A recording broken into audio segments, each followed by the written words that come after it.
Hey everybody, MIKEYLITO here, and this is another matinee review. A little different because I actually had use of a car today, so I was able to get home and actually even have dinner before doing this review, which is of Transformers: Rise of the Beasts, uh, the latest from Hasbro, and going in, I was made to understand that this was supposed to be a direct sequel to Bumblebee and also a prequel. And this I still find a little amazing, but a prequel to the 2007 film Transformers. I can see it being a direct sequel to Bumblebee, even though I do have a problem with the way that this film began versus the way Bumblebee began. It's almost exactly the same plot. Now, it's not literally exactly the same, but the structure of it is definitely the same.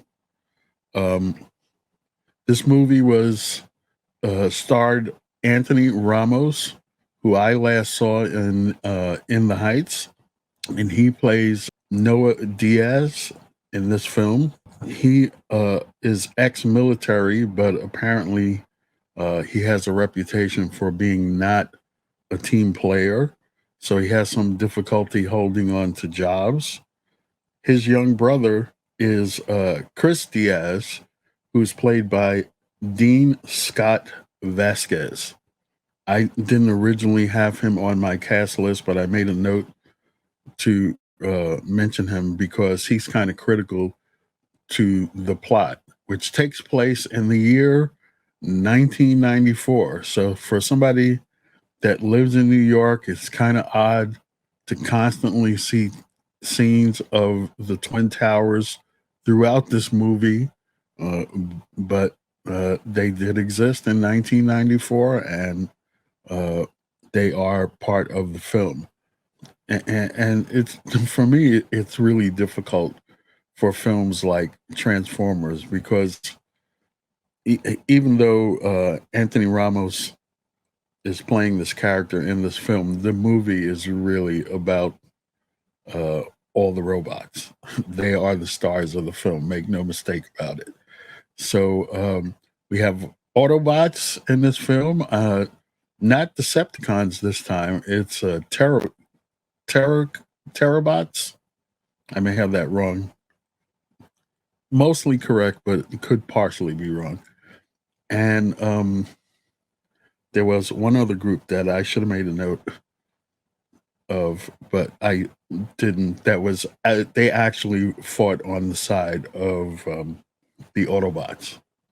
One of the strange things about this film, at least for me, was because it seemed to rip off a lot of characters from other genres. So there's like a King Kong type character who is Optimal Prime, who's voiced by Ron Perlman.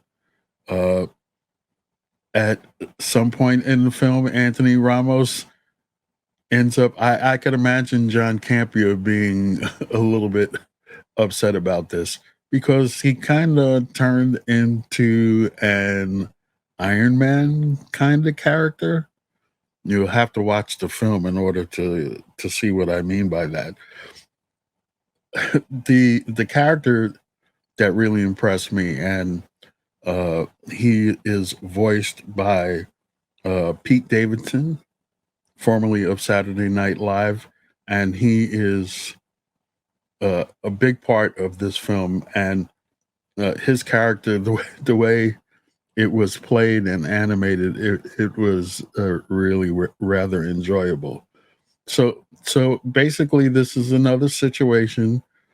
Uh, uh, Again in 1994, where uh, Earth is threatened by uh,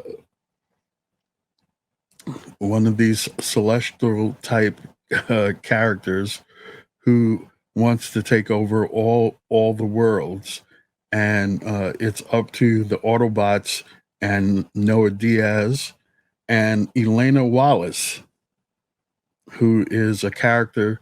She basically is like doing the work, all the work for this other character, and she has this knowledge about history and different things, and she's doing all the work, and the other person is getting all the credit. But she goes off on this adventure trying to decode some things that were left behind, and apparently they're working on Ellis Island, which gets completely destroyed in this movie. So the movie was filmed in New York, it was filmed in Peru, it was filmed in Montreal, and the special effects was done by Weta in New England instead of Industrial Light and Magic, which has done all the other films. What did I think of the film? It was an enjoyable way to spend the afternoon. I enjoyed it. For me, it was like a pretty average film. Didn't put me to sleep. I didn't have a problem following it, even though it's mostly just following these robots all around. And to be perfectly honest, it's hard for a person like me to distinguish between. I mean, I know who is on whose side, but whatever. Uh, other than that, when they appear, some of the voices from earlier films, Peter Cullen back as Optimus Prime, and Dominique Fishback was the actress who played Elena Wallace, who is the other human, along with Noah Diaz, that goes on this adventure. The movie was directed by Stephen Caple Jr. Now, there was an intervening film, but you're probably most known for seeing him direct Creed 2. So he's back to direct this film. So, like I said, a pretty average film for me and what have you. So I'm going to give it a 7 out of 10, or like 3.5 stars. And I don't do letter grade, so I'm not even going to attempt that because I don't know how to translate my grade to a letter grade. So that was today's movie. You could probably wait for streaming on it and what have you, but if you want to support films in the theater, it's a good film to see in the theater and what have you. By all means, go out this weekend and see it. And now, a new feature to my reviews, especially since I'm home. These are the upcoming films for the summer right through to Labor Day. Let's take a look.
Friday, June 9th, when I'll be talking about the latest film from the DC Extended Universe. It's The Flash, starring Ezra Miller, Ben Affleck, Michael Keaton, Sasha Calle, Michael Shannon, Antje Trau, and Ron Livingston. This movie has gotten a lot of hype from a lot of people I trust, and you'll find out what I think next Friday, June 9th at 2 p.m. U.S. East, 11 a.m. U.S. West, and for those of you in other time zones, 6 p.m.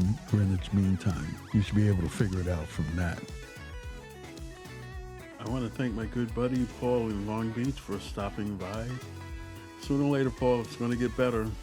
I don't know exactly when, but I'm going to keep plugging away at it.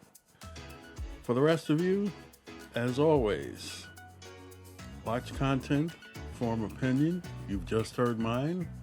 And until the next time, I'll see you after the movies. Ciao for now.